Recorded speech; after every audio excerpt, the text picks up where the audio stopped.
हजरत मिर्जा मजहर जाने जाना फरमाते हैं कि बारिश हुई थी ताजी ताजी, दिल्ली में ताजी ताजी बारिश हुई थी। एक बाबा लकड़ी के जूते पहने खड़ा हो, अल्लाहू अल्लाहू अल्लाहू, असी किसी दे कुछ भी नहीं लगते, ना कोई साडा दर्दी। बाबा मस्त होके जा रहा, अल्लाहू अल्लाहू करता जा रहा। एक तवाइफ अपने कोठे से उतर के तो सीढ़ियों पे बैठी थी, साथ उसका यार भी बैठा था। बाबा अपनी मस्ती में जा रहा, तो बाबा जी के पैरों से कुछ मिट्टी उड़ी तो उस औरत के कपड़ों पे पड़ गई। परवाह ही नहीं, बुजुर्ग गुजर रहे।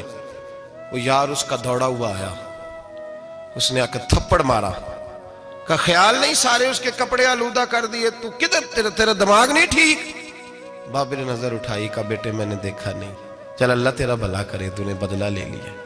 बाबा जी चुप करके, वइज़ा ख़ातबहुमुल जाहिलून क़ालू सलामा, चुप करके गुजर गए। ठंड का मौसम था, बारिश ताज़ा हुई थी, हलवाई दूध काढ़ रहा था, उसने बिठाया बाबा जी को फट्टे पे, प्याला पकड़ा, दौड़ के आगे बढ़ा, बुजुर्ग आ गए, आइए बैठिए। दूध का गरम गरम प्याला शक्कर डाल के दिया, बाबा जी ने दूध पिया, फिर नजर झुकी, फिर रंग बदला, कहने लगे मालिक तू कितना बेनियाज है, कहीं थप्पड़ मरवाता है, कहीं दूध पिलाता है, तेरी बेनियाजी है ना, उधर थप्पड़ मरवाया, यहाँ दूध पिलाया, तू ही जानता है तेरे ढंग क्या है। अभी बाबा वहीं बैठा था, दौड़े आए पीछे से लोग, शोर हुआ, बाबे को दबोच के वहां ले गए जहां उस नौजवान ने थप्पड़ मारा था। कहा तू अल्लाह का बंदा है, अल्लाह के बंदे बद्दुआ तो नहीं देते, हुआ क्या? कहा तूने बद्दुआ दी है? कहा नहीं दी, बात बताओ। कहने लगे उसने तुझे थप्पड़ मारा है, छत पे चढ़ा है, पैर फिसला है, गर्दन के बल गिरा है, मनका टूट गया, मर गया, तूने बद्दुआ दी है। बाबा जी कहने लगे यार मैंने तो दूसरा लफ्ज भी नहीं कहा, भला हो कह के गुजरा हूं, मैंने नहीं बद्दुआ दी। कहा तूने दी है तभी तो मर गया। कहा नहीं दी।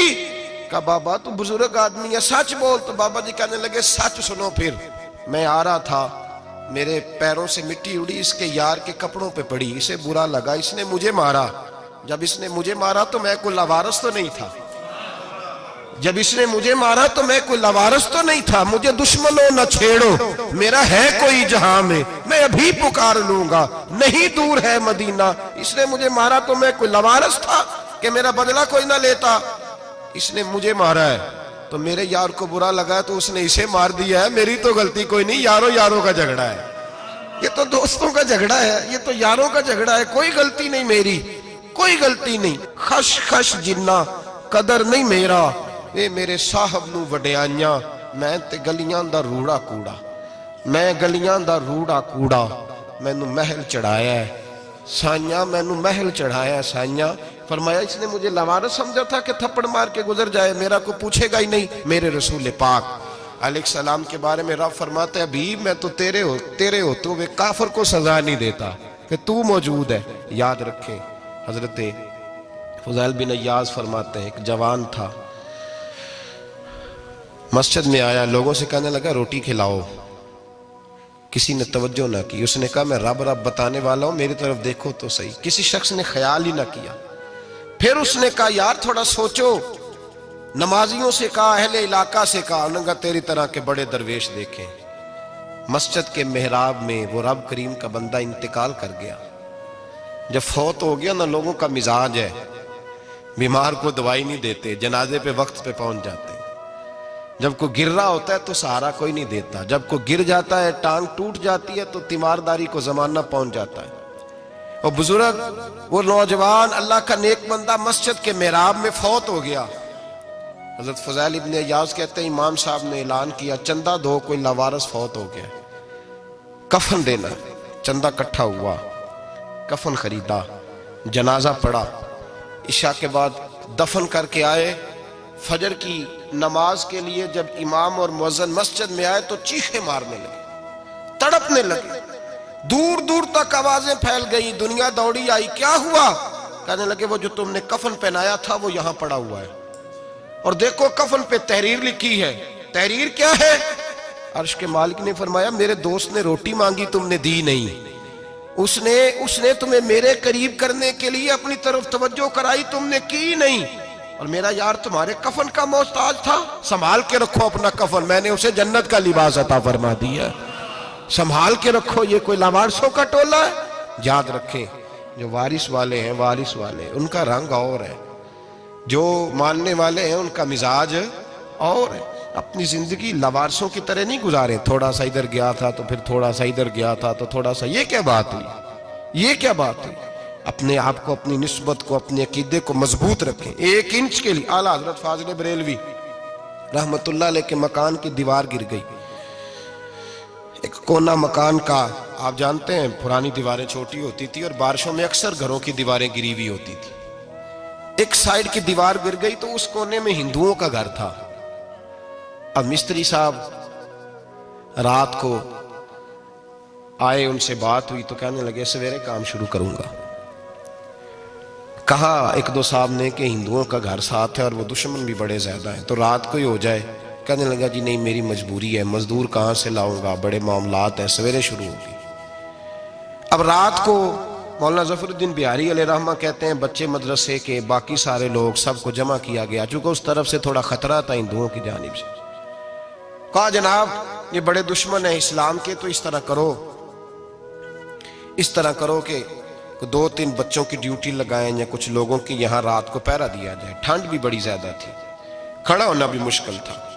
आला हजरत रहमतुल्लाह अलैह शाह की नमाज के बाद जल्दी उजरा खास में तशरीफ ले जाते थे। उस रात जब देखा ना बाहर शोर हो रहा है तो उसी तरह सर पे एक रुमाल लपेटा तो बाहर आ गए। कहने लगे क्या शोर है? कहा हुजूर सर्दी जरा ज्यादा है तो यहाँ किसी की ड्यूटी लगानी है पहरे की। 2 मिनट खामोश रहे, फिर फरमाने लगे कोई जरूरत नहीं, जाओ सो जाओ सारे जाके, कोई जरूरत नहीं, जाओ अपने अपने घरों को, कोई आदत नहीं, पहुंच जाओ। कहा हुजूर मेहरबानी करे, वो तय होने लगा था। फरमाया मेरी वजह से क्यों कोई सारी रात बेदार रहे, जाओ तुम्हें कहा ना आराम करो। लोग सो गए। सुबह फजर की नमाज पढ़ के आला हजरत रहमतुल्लाह ताला अलैह जब सीढ़ियां उतर रहे थे रजा मस्जिद की, तो वो जिस हिंदू की जानिब से ज्यादा खतरा था वो सीढ़ियों पे बैठा था, मस्जिद की सीढ़ियों पे। सब लोगों की तवज्जो हो गई। कहने लगा मौलाना मैं कलमा पढ़ने आया हूं, मुझे कलमा पढ़ा के मुसलमान कर दो, मैं कलमा पढ़ने आया हूं, मुसलमान करें। लोगों की तवज्जो, आला फरमाने लगे नहीं अभी तो इंतजार कर, थोड़ी देर के, अच्छी तरह सोच ले, जज्बाती फैसला ना कर, ये तू आ रहा है। ये कह के जब 2 सीढ़ियां नीचे उतरे उसके पास से तो उसने पैर थाम लिए। कहने लगा अब ऐसे तो ना करो, रोने लगा।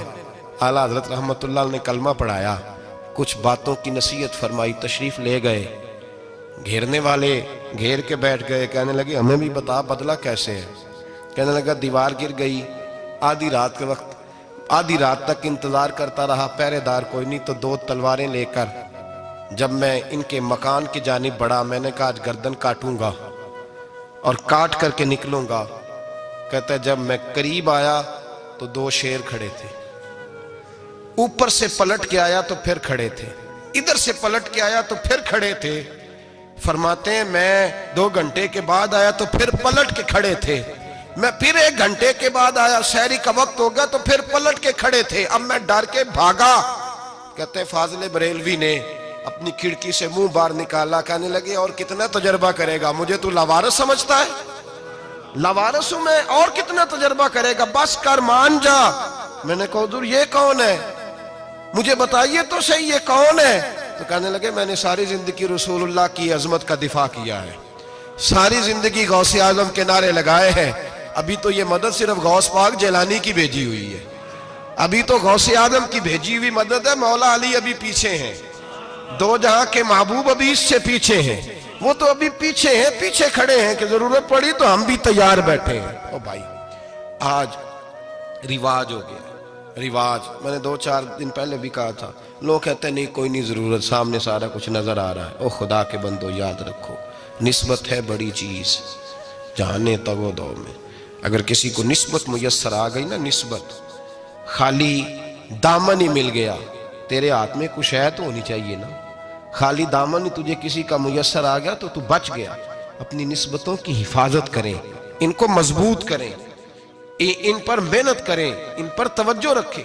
ये निस्बत जो होती है ना, निस्बत, ये देखे ना एक गत्ता है, आम किताब को लगा हुआ है तो जहां मर्जी रख दो, उसकी कोई कदर नहीं। लेकिन जो गत्ता कुरान मजीद को लग गया है उसको बगैर वजू छूना जायज है। एक पट्टे पे ईंट बनी है जो बाथरूम में लग गई, वहां बगैर जूते के जाया नहीं जा सकता, और जो मस्जिद में लग गई वहां जूते पहन के जाया नहीं जा सकता। ये निस्बत है बड़ी चीज। अगर मुयस्सर आए नसीब हो, अपनी निस्बत को मजबूत करके रखा करें, इसकी जौलानी का मुजाहरा किया करें। इस निस्बत में रोज तवानाई आनी चाहिए।